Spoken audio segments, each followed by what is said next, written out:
저희들을 사랑하셔서 풍성한 은혜 가운데 인도하여 주셔서 감사를 드립니다. 이제 2012년을 마감하고 대망의 2013년을 앞두고 있습니다.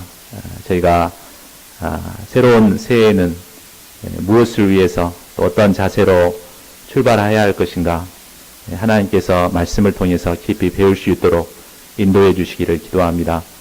오늘 귀한 신년 특강 말씀이 이러한 저희들에게 방향이 되는 귀한 말씀이 될 수 있도록 축복해 주시기를 간절하게 기도합니다. 감사하고 우리 주 예수 그리스도를 받들어 기도하였습니다.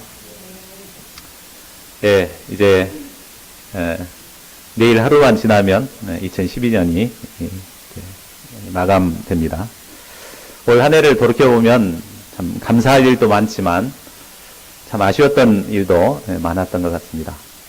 뭔가 참 잘 이루어봐야 되겠다 계획은 거창하게 세웠는데 작심삼일로 끝나는 것도 많았고, 저 같은 경우는 해년마다 연초가 되면 영어 공부 좀 해야 되겠다 해서 계획을 세우는데 또 말씀 1독 2독 이렇게 계획을 세우는데 참 연말을 지내놓고 보면 해놓은 게 없는 것을 보고 참 많이 아쉬움을 갖게 됩니다. 그러나 우리가 아쉬워만 할 때가 아닙니다. 왜냐하면 우리 앞에는 대망의 이제 2013년이 기다리고 있기 때문입니다. 사람들은 대개 이제 새해가 되면은 새로운 마음가짐을 가지고 새해를 시작하고자 합니다. 그리고 그 한 해 동안 모든 일들이 잘 이렇게 풀리기를 기대합니다. 어제 잠깐 우리 식사할 때 뉴스를 이렇게 잠깐 봤는데, 요즘 굉장히 철학관, 여기에 그냥 철학관도 많이 생기고 사람들이 그쪽으로 많이 몰린다고 그런 뉴스가 있었습니다. 그러니까 사람들은 내년 한 해 2013년에 자기가 계획하는 모든 일이 술술술술 잘 풀리기를 기대하는 마음으로 아마 그런 것을 찾는 것 같습니다. 모든 사람들이 자기가 계획한 모든 일들이 순적하게 잘 풀리고 승승장구하기를 기대합니다. 전공과 직장도 승리하고 또 우리가 감당하는 순천대 개척 역사도 잘 이루어지고, 그래서 이곳에 양들이 가득 차기를 기대합니다. 그러면 우리가 계획한 모든 일들이 어떻게 하면 막힘없이 잘 풀릴 수 있을까요? 이는 무엇보다 어떤 마음가짐을 가지고 출발하는가가 중요함을 배우게 됩니다. 오늘 본문은 에스라를 통해 이제 바벨론 2차 귀환을 하는 사건을 기록하고 있습니다. 에스라는 이스라엘 성전의 영적 회복을 위해 바벨론에서 1,500명을 데리고, 이게 성전을 섬기는 사람들 1,500명을 데리고 단 4개월 만에 예루살렘에 도착하였습니다. 그가 최단기간에 이처럼 큰 역사를 이룰 수 있었던 것은 그가 하나님의 뜻에 합한 믿음의 결심을 하였기 때문입니다. 오늘 본문 말씀을 통해 2013년 새해를 출발하는 저희가 하나님 앞에서 어떤 결심을 해야 되는가를 깊이 배울 수 있기를 기도합니다. 하나님께서 기뻐하시는 믿음의 결심을 함으로 하나님의 손이 함께하여 우리가 계획한 모든 일들이 순적하게 이루어지기를 기도합니다. 1절을 보십시오. 1절에 나오는 이 일은 6장에서 예루살렘 성전이 완공된 때를 가리킵니다. BC 586년 남유다가 멸망하고 이스라엘 백성들은 바벨론의 포로로 잡혀오게 되었습니다. 그런데 이제 70년이 지난 후에 바벨론이 멸망하고 바사 제국이 등장하게 되었습니다. 바사왕 고레스는 이스라엘 백성들을 귀환하라는 명령을 내리게 되었고, 이때 1차 포로 귀환이 이루어졌습니다. 이때 귀환한 백성들을 통해 무너졌던 성전이 다시 중건되었고 6장에서 드디어 봉헌식을 거행하게 되었습니다. 그리고 유월절과 무교절의 절기도 다시 행하게 되었습니다. 그런데 이제 그로부터 57년이 지난 이후 아닥사스다 왕이 왕위에 오를 때였습니다. 그러니까 6장과 여기 7장과의 시차는 57년이라는 시차가 있습니다. 이때는 바벨론 귀환의 감격이 많이 식어져 있던 때였습니다. 9장 1절과 2절에 보면 성전을 섬기던 종교 지도자들은 제사장과 레위인들은 이방 여인하고 마음대로 이렇게 결혼하는 이런 상황이 되었습니다. 그렇게 해서 신앙이 세속화되고 형식화되어 버렸습니다. 영적인 지도자들이 이러니까 그때 영적 상황이 어떠했겠습니까? 이처럼 영적으로 큰 위기의 상황에서 하나님께서는 에스라를 통해 새로운 역사를 시작하시고자 하셨습니다. 에스라라는 말의 뜻은 여호와가 도우신다라는 뜻입니다. 하나님께서는 가만히 내버려두면 멸망으로 치달을 수밖에 없는 이스라엘을 도우시기 위해 특별히 에스라를 택하신 것입니다. 그러면 에스라는 어떤 자였습니까? 에스라는 바벨론 3세대였습니다. 그러니까 바벨론 포로로 잡혀간 지 지금 시간이 한 120년 정도 되죠. 그러니까 한 에스라 나이가 30에서 40 정도 된다면 30년을 1세대로 보잖아요. 그러니까 최소한 이제 3세대 정도는 된다고 볼 수 있습니다. 그러니까 바벨론에서 태어나고 자라난 사람이죠. 우리가 선교사들 2세들 이렇게 만나서 이렇게 보면은 2세들은 우리나라 말을 이렇게 잘 하는 애들이 별로 없더라고요. 모양은 우리나라 사람이지만 외국인이죠. 바벨론에서 나고 자랐기 때문에 외국 사람이나 이게 똑같은데,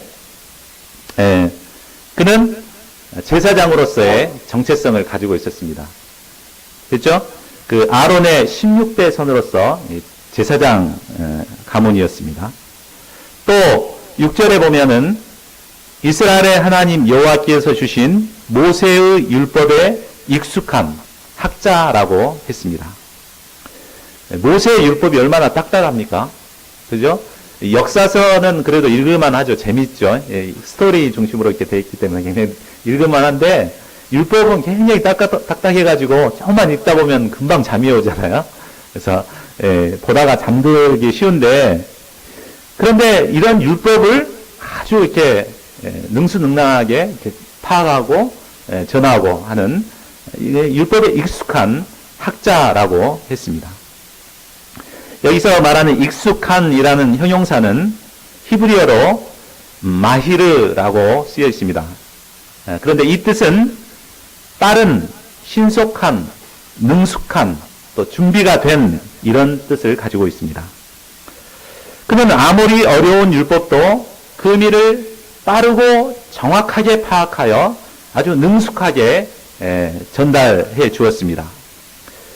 그러게 되기까지는 얼마나 많은 시간을 말씀을 묵상하고 연구했겠습니까? 그는 언제 어디서든지 율법을 가르칠 준비가 된 성경 선생이었습니다. 하나님께서는 이처럼 말씀을 사모하고 연구하는 그와 함께 하시고 그를 도와주셨습니다. 그래서 그가 왕에게 구하는 것은 모두 다 받게 해 주었습니다. 이 얼마나 놀라운 축복입니까? 에스라는 나라를 잃은 소수민족의 한 지성인에 불과합니다. 그러나 그가 하나님의 말씀을 사모하고 말씀에 익숙한 삶을 살았을 때 하나님께서는 그를 높여주셔서 바사제국에서 가장 왕의 총애를 받는 축복된 삶을 살게 하셨습니다. 그런데 이런 축복된 삶을 살던 에스라가 바벨론을 떠나 예루살렘으로 올라왔습니다. 6장 상반절과 8장 상반절에 보면 예루살렘에 간 것을 갖다 올라갔다고 표현하죠. 그러나 실상 이것은 올라간 것이 아니라 내려간 거죠. 성경에서는 이제 성전이 예루살렘에 있기 때문에 올라갔다고 이렇게 표현하고 있습니다. 당시 바벨론은 최고의 선진국 도시였습니다. 지금으로 말하면 뉴욕이나 이렇게 워싱턴과 같은 아주 선진국의 최고의 도시였습니다. 이런 곳에서 왕의 총애를 받고 부귀영화를 누리는 높은 자리에 있던 에스라가 아직 나라도 이렇게 건국되지 않고 생기지 않고 초라한 망해버린 도시에 가난한 제사장의 자리로 간 것은 아주 안전히 밑바닥으로 내려간 것입니다. 이는 마치 모세가 바로 공주 아들이라 칭함을 거절하고 하나님의 백성과 함께 고난을 받고자 한 것과 같습니다. 하나님께서는 말씀을 사랑하고 하나님의 백성과 함께 고난받고자 하는 에스라를 택하셔서 그를 통해 이스라엘 회복의 역사를 이루고자 하셨습니다. 그런데 에스라가 세상의 부귀영화를 버리고 예루살렘으로 향하는 가운데서도 하나님의 도우심이 있었습니다. 7절을 보십시오. 하나님께서는 에스라를 도와서 예루살렘 성전을 섬길 자들을 함께 가도록 보내주셨습니다. 제사장들과 레위 사람들과 노래하는 자들과 문지기들은 성전을 관리하고 또 제사와 예배를 섬기는 아주 중요한 직분을 감당하는 자들입니다. 또한 느디님 사람들은 성소에서 허드렛 일을 감당하는 노예를 말합니다. 하나님께서는 믿음으로 결단한 에스라를 축복하시고 함께 동역하여 섬길 자들을 보내주신 것입니다. 그뿐만이 아니었습니다. 1,500명이나 되는 많은 사람들이 함께 이동했지만 아무런 사고 없이 단 4개월 만에 예루살렘에 무사히 도착할 수 있었습니다. 이 모든 것은 하나님의 선한 손에 도우심이 있었기 때문입니다. 하나님의 손이 도우실 때 필요한 동역자를 얻게 됩니다. 하나님의 손이 도우실 때 모든 일들이 막힘없이 순적하게 이루어지게 됩니다. 우리 교회의 개척 역사가 단 몇 달 만에 순적하게 이루어진 것도 바로 하나님의 손에 도우심이 있었기 때문입니다. 2013년 한 해도 하나님의 손에 도우심으로 우리가 계획하는 모든 일들이 막힘없이 순적하게 이루어질 수 있기를 기도합니다. 그러면 우리가 계획하는 모든 일들이 막힘없이 순적하게 이루어지기 위해서는 무엇이 필요합니까? 우리 10절을 함께 읽어보겠습니다. 10절 시작. 에스라가 여호와의 율법을 연구하여 준행하며 율례와 규례를 이스라엘에게 가르치기로 결심하였었더라. 우리가 보는 성경에는 생략되어 있지만 히브리 성경을 보면 10절의 맨 앞에 왜냐하면을 뜻하는 키라는 접속사가 쓰여 있습니다. 영어 성경에도 보면 왜냐하면이라는 뜻의 for가 쓰여 있습니다. 그러므로 이 10절은 9절에서 말하는 하나님의 선한 손의 도우심을 잊게 된 이유를 설명하고 있는 말씀입니다. 그러니까 왜냐하면 에스라가 여호와의 율법을 연구하여 준행하며 율례와 규례를 이스라엘에게 가르치기로 결심하였기 때문에 하나님의 선한 손의 도우심을 받았다라고 말하고 있는 것입니다. 에스라가 하나님의 선한 손의 도우심을 입은 이유는 에스라가 여호와의 율법을 연구하여 준행하고 그것을 이스라엘에게 가르치기로 결심했었기 때문입니다. 에스라는 여호와의 율법을 연구하여 준행하고 그것을 이스라엘에 가르치고자 결심했었기 때문에 예루살렘에 올라가고자 했던 것이었고 또 여호와 하나님께서는 이런 에스라를 크게 기뻐하시고 에스라를 도우셨던 것입니다. 하나님께서는 말씀을 연구하여 준행하며 그것을 가르치기로 결심한 에스라를 기뻐하셨습니다. 그래야 하나님의 도우심으로 왕에게 구하는 것은 무엇이든지 다 받게 해 주셨습니다. 11절에서 26절은 아닥사스다 왕의 조서입니다. 여기에 나온 것처럼 왕은 아주 특혜를 베풀어 주었습니다. 에스라에게. 그러죠? 우리가 뒤에 살펴보겠지만 아닥사스다 왕의 조서를 보면 아닥사스다 왕이 정말 깊은 신앙인이 아니었는가 이렇게 생각할 정도로 에스라를 전폭적으로 지원해 주고 있는 것을 보게 됩니다. 하나님께서는 오늘날도 하나님의 말씀을 연구하여 준행하며 가르치기로 결심하는 것을 매우 기뻐하십니다. 또 그런 사람을 도우시는 분이십니다. 저희 교회가 짧은 기간에 하나님의 선한 도우심을 입어 순정한 개척 역사를 이루게 된 것이 무엇입니까? 저는 가끔 이제 생각해 봅니다. 이게 전혀 생각지 않았는데 이렇게 빨리 개척 역사가 이루어지게 된 게 무슨 이유일까? 사실 제가 작년 이맘때만 해도 개척하리라고는 생각지도 못했거든요. 근데 작년 그 연말에 이제 송년회 할 때 우리가 말씀 뽑기를 했어요. 광주에서. 그때 뽑았던 말씀이 여호수아 17장 18절 이렇게 개척하라는 말씀을 뽑게 됐습니다. 근데 이 말씀을 다 뽑게 되니까 뒤에서 개척 나가는 거 아니냐 그러니까 달목자님이 그게 아니다.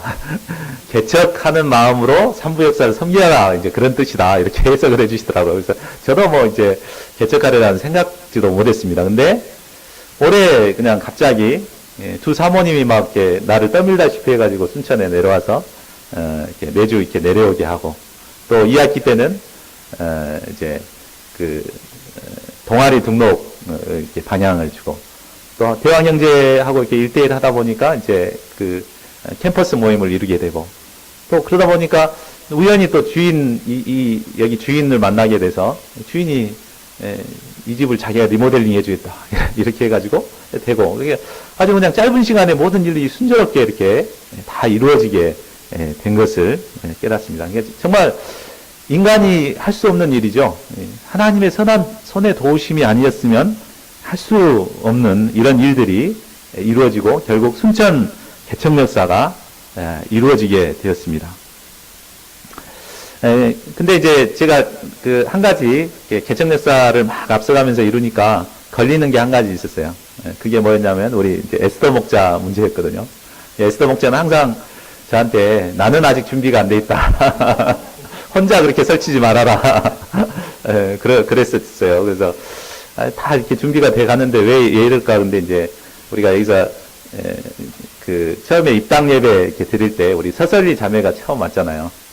그래서 설리 자매를 이제 에스더 목사님 돕다 보니까 설리 자매가 그냥 하루아침에 말씀을 영접하고 막 변화되고 이런 모습들을 보이게 되고 또 설리 자매를 돕는 목자의 기쁨이 있잖아요. 그래서 정말 피곤하고 힘들지만 이렇게 기쁨으로 순천을 다니게 되고 이런 과정들 이렇게 보니까 정말 하나님께서 도우셨다. 하나님께서 인도하셨다는 것을 깊이 깨닫게 되었습니다. 근데 과연 하나님께서 뭘 이렇게 꼬투리 삼아서 나를 이렇게 도우셨을까? 제가 뭐 이렇게 잘난 것도 없고, 뭐 이렇게 남보다 이렇게 뭐 하나님을 뭐 이렇게 열심히 섬긴 것도 아니었는데, 뭐 때문에 하나님께서 이렇게 축복해 주셨을까 생각해 보니까, 제가 단 한 가지, 제가 젊었을 때, 캠퍼스 양들을 말씀으로 돕고자 하나님 앞에 소원했던 것을 깨닫고, 이제 50을 바라보는 나이지만, 이때라도 이 소원을 감당해야 되겠다 생각해서 이제 안정된 직장 버리고 이제 결단해서 이제 풀타임 사역자로 이렇게 결단하고 이런 것을 하나님께서 기뻐하셨던 것 같아요. 결국 말씀을 사랑하고 말씀을 가르치고자 하는 이것을 기뻐하셨기 때문에 하나님께서 선한 손의 도우심으로 인도하셨다는 것을 깨닫게 되었습니다. 하나님께서는 하나님의 말씀을 사랑하고 가르치고자 하는 자들을 축복하시고 선하신 도우심의 손길로 인도하시는 분이십니다. 저희 모두가 하나님의 말씀을 연구하고 준행하고 가르치기를 결심하여 모든 일들을 순종하게 이루게 되는 축복된 새해를 맞이할 수 있기를 기도합니다. 그러면 에스라가 결심한 것처럼 율법을 연구하고 준행하고 가르친다는 것은 구체적으로 어떻게 하는 것을 말할까요? 좀 자세하게 살펴보겠습니다. 첫째, 율법을 연구하는 것. 무엇을 연구한다는 것은 어떻게 하는 것입니까? 이것은 어떤 사물에 대해 완전한 지식을 얻기 위해 온갖 노력을 기울이는 것을 말합니다. 에스라는 이미 여호와의 율법에 익숙한 자였습니다. 그렇기 때문에 그는 더 이상 여호와의 율법을 연구하지 않아도 될 것 같습니다. 그런데도 에스라는 여호와의 율법을 연구하기로 결심한 것입니다. 왜 그럴까요?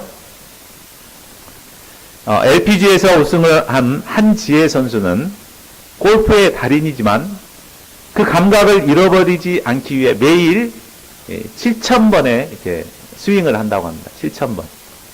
그런데 하루라도 이것을 이렇게 걸러버리면 그 감각을 잃어버리고 이걸 회복하는 데까지 굉장히 이렇게 더 많은 고생을 해야 된다고 그러더라고요.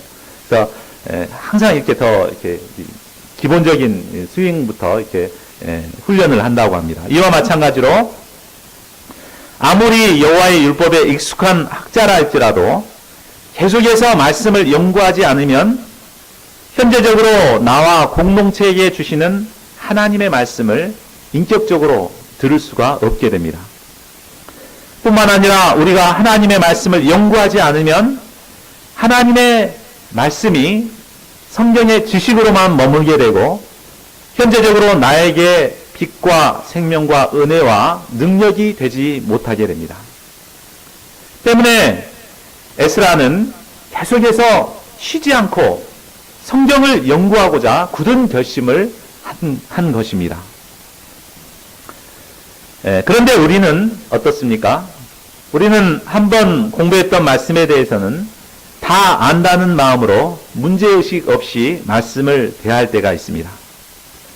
그러나 그런 자세로 말씀을 대하게 되면 그 말씀이 현재 나에게 아무런 은혜나 감동을 주지 못합니다. 전에 봤을 때는 그 말씀이 정말 가슴을 뜨겁게 하고 은혜가 됐는데 정말 연구하는 자세 없이 이렇게 보면은 다 안다는 생각으로 보게 되면 전혀 감동이 없게 됩니다. 그러나 다 아는 말씀일지라도 정말 처음 본 말씀처럼 겸손한 마음으로 깊이 묵상하고 나에게 주신 의미를 찾고자 연구할 때 그 말씀 속에서 새로운 감동과 은혜를 누리게 됩니다. 저는 개척 역사를 시작하면서 가장 기본적인 9스텝 말씀부터 공부해야 되겠다고 방향을 잡았습니다. 그래서 이제 우리가 이제 새 신년 특강이 끝나고 나면 계속해서 또 9스텝을 나가게 되죠. 또 리더 훈련도 가장 기본적인 9스텝을 공부하고 이것을 정리해서 가르칠 수 있도록 훈련해야 되겠다 그래서 그렇게 훈련하고 있습니다. 우리가 정말 우리 리더들도 다 안다고 하는 생각을 내려놓고 9스텝 말씀부터 다시 한번 새롭게 깊이 연구하고 정리하고 준비해야 되겠습니다.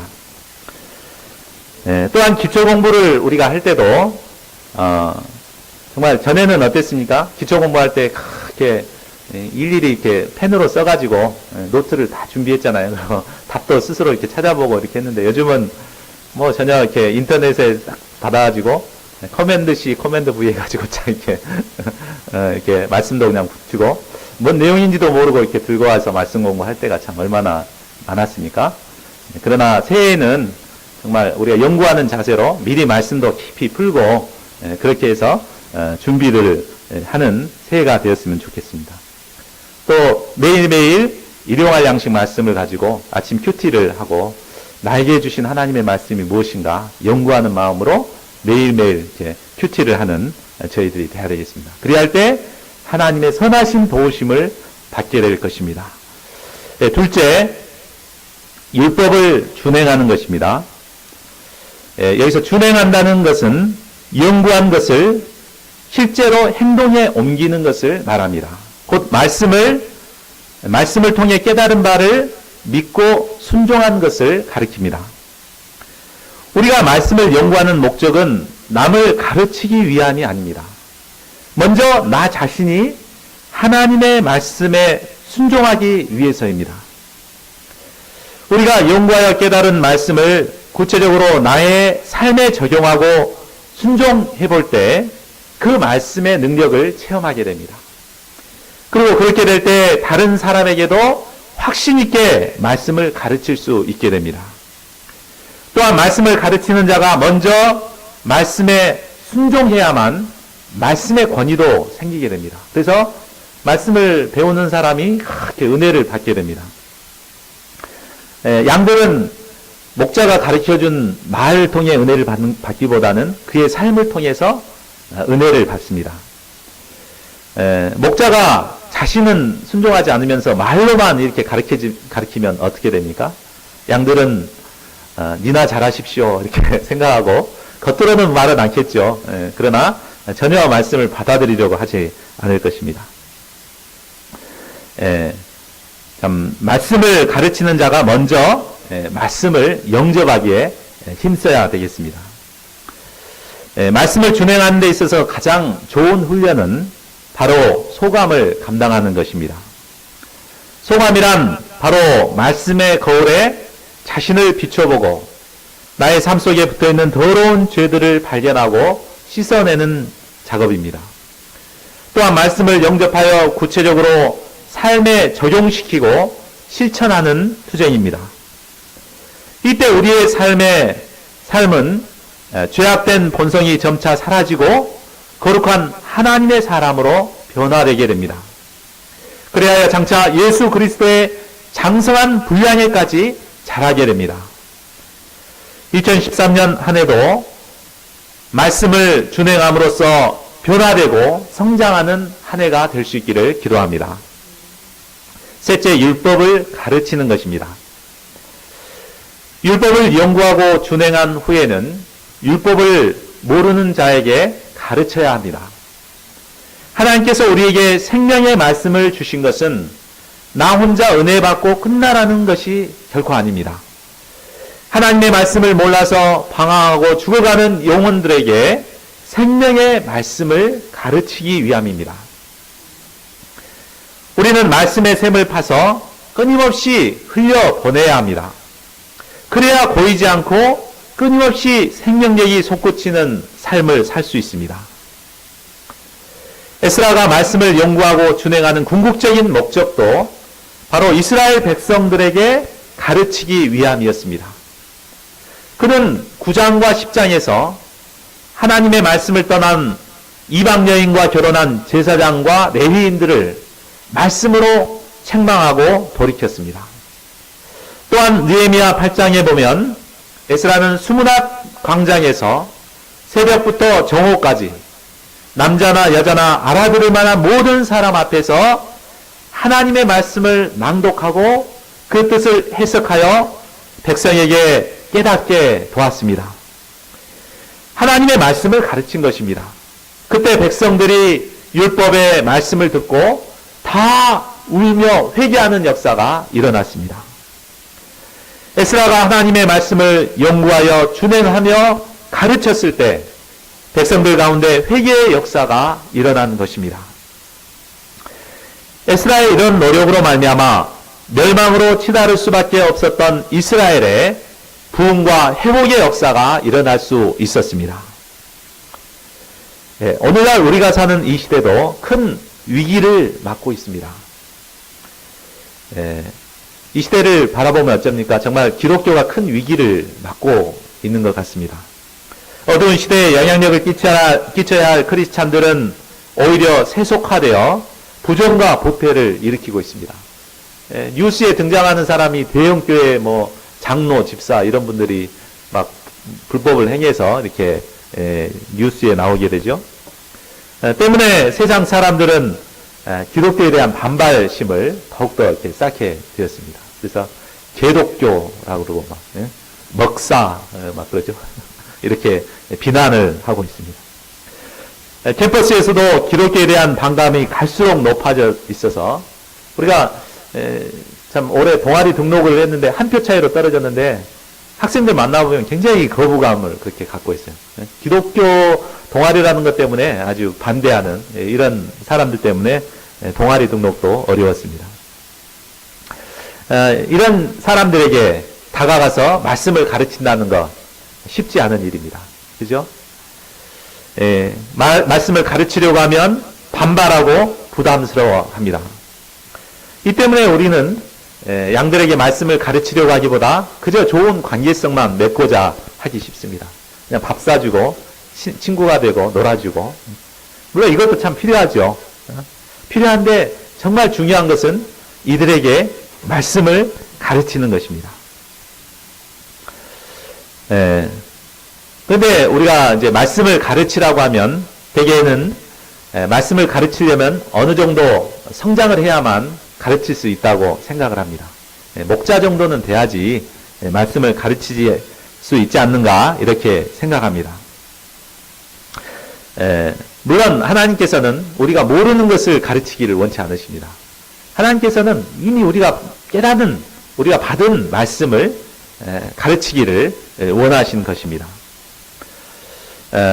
우리 UBF 초창기에는 말씀 공부를 통해 은혜를 받으면 그 말씀을 전하지 않고는 견딜 수가 없는 이런 열정을 가지고 있었습니다. 서울대 개척에 할 때 그 유명한 일화가 있는데, 허베너 목자님이 이제 양떼 그 창세기 이렇게 공부를 할 때 하나님이 신이 수면에 운행하시니라 이 말씀이 있죠. 그 말씀을 어떻게 이해했냐면은 하나님이 큰 신발을 타고 이렇게 수면을 이렇게 비행선처럼 이렇게 타고 돌았다 이렇게 이해를 하고, 그래도 하여튼 은혜를 받아가지고 이것을 갖다가 이제 서울대생한테 이제 가르친 거예요. 그 이제 아브라함 강복리 선교사님으로 알고 있는데, 그분한테 가르치니까 그분도 은혜를 받아가지고 그러니까 참 내가 알지 못하는 것이었지만 또 잘못 가르친 것이었지만 하나님께서 도우셔서 그런 역사가 있었죠. 그래서 그분도 지금 이제 유럽 지부장님이 되셨잖아요. 예, 비록 내가 참 잘 알지 못할지라도 받은 은혜에 기초해서 믿음을 가지고 열정적으로 이렇게 섬기고자 하면 하나님께서 도와주셔서 가르칠 수 있도록 이렇게 해주십니다. 물론 그 시대에 비해서 이 시대의 양들은 많이 강팍해져 있습니다. 그러나 그럴지라도 우리는 어쩌든지 말씀을 가르치고자 힘써야 하겠습니다. 사도 바울은 말세 시대에 우리가 어떤 삶을 살아야 하는가 디모데후서 4장 2절 말씀을 통해서 권면하고 있습니다. 우리 디모데후서 4장 2절 한번 같이 읽어볼까요? 자, 시작. 너는 말씀을 전파하라. 때를 얻든지 못 얻든지 항상 힘쓰라. 범사에 오래 참음과 가르침으로 정책하며 경계하며 구원하라. 예. 말세에 고통하는 시대에 정말 우리가 해야 할 일은 말씀을 전파하는 것입니다. 때를 얻든지 못 얻든지 말씀을 가르치고, 그래서 그러기 위해서는 범사에 오래 참음과 가르침이 필요하죠. 때로는 책망도 하고 또 경계도 시키고 권면도 하고 이렇게 하면서 양들에게 말씀을 가르치고자 할 때 하나님께서 선한 선의 도우심으로 우리를 인도해 주실 것입니다. 에스라가 여호와의 율법을 연구하여 준행하며 가르치기로 결심하였을 때 여호와 하나님께서 아닥사스다 왕을 통해 에스라를 도와주셨습니다. 11절에서 26절은 아닥사스다 왕이 이스라엘에게 내린 조서의 초본입니다. 여기에는 아닥사스다 왕이 에스라를 어떻게 도왔는가를 구체적으로 잘 보여주고 있습니다. 13절에 보면 예루살렘에 올라갈 뜻이 있는 자는 모두 에스라와 함께 가라고 했습니다. 또 15절에서 18절은 하나님께 예배하기 필요한 모든 은과 예물을 가지고 가도록 허락하고 있습니다. 19절에서 22절은 성전에 쓰일 물건을 필요하면 자기 공중창고에서 가져다 쓰도록 허락했습니다. 그리고 하나님의 성전에서 일하는 사람에게는 조공과 관세, 통행세를 받지 않도록 했습니다. 또 에스라에게는 법관과 재판을 세울 인사권과 사법권을 주었습니다. 여호와 하나님께서는 여호와의 율법을 연구하여 준행하며 가르치기로 결심한 에스라를 매우 기뻐하시고 아닥사스다 왕을 통해 도와주신 것입니다. 27절과 28절은 에스라의 찬송입니다. 하나님께서는 바사 제국의 왕의 마음에 예루살렘 성전을 아름답게 만들어야겠다는 마음을 주셨습니다. 이 때문에 성전을 섬길 사람들을 보내주고 아낌없는 지원을 하게 하셨습니다. 우리도 이곳 성전을 만들면서 이 하나님을 체험했습니다. 아까도 얘기했지만 이 집주인이 전혀 신앙이 없는 사람입니다. 요즘 집주인들이 교회에 들어온다면 막 말리죠. 집값 떨어진다고 말리는데 교회가 필요하다고 그러니까 자기가 여기를 리모델링 해주겠다고 교회로 쓰라고. 그래서 몇천만 원을 들여서 이렇게 아름다운 자기 돈 들여서 이렇게 해준 거죠. 그래서 막 그러면서 주인이 매일같이 여기 나와가지고 인부처럼 막 망치 들고 막 이렇게 하면서 이렇게 이걸 다 한 거예요. 이거 인간적으로 생각해 보면 할 수 없는 일이잖아요. 하나님께서 그 주인의 마음에 아닥사스다 왕에 주셨던 마음처럼 이 성전을 아름답게 하고자 하는 이런 마음을 주셨기 때문에 이런 역사가 있었습니다. 참 우리도 이 하나님의 은혜를 송축해야겠습니다. 또한 하나님께서는 하나님의 말씀을 연구하고 준행하고 가르치고자 한 에스라를 왕과 보좌관들과 모든 방백들 앞에서 은혜를 얻게 하셨습니다. 이 하나님께서 우리가 에스라처럼 말씀을 연구하고 준행하고 가르치고자 결심할 때 우리에게도 동일한 축복을 허락하실 것입니다. 저희 모두가 에스라처럼 2013년 하나님의 말씀을 연구하고 준행하고 가르치고자 하는 분명한 결심을 할 수 있기를 기도합니다. 그리하여 다가오는 2013년 하나님의 선하신 손에 도우심을 힘입어서 모든 일을 순종하게 이루고 넘치는 축복을 누리는 저희 모두가 되기를 간절히 기도합니다. 요절 말씀 10절을 같이 읽고 기도하고 마치겠습니다. 시작. 에스라가 여호와의 율법을 연구하여 준행하며 율례와 규례를 이스라엘에게 가르치기로 결심하였었더라. 고마우신 하나님 아버지, 2013년을 출발하는 저희들에게 귀한 말씀을 주셔서 감사합니다.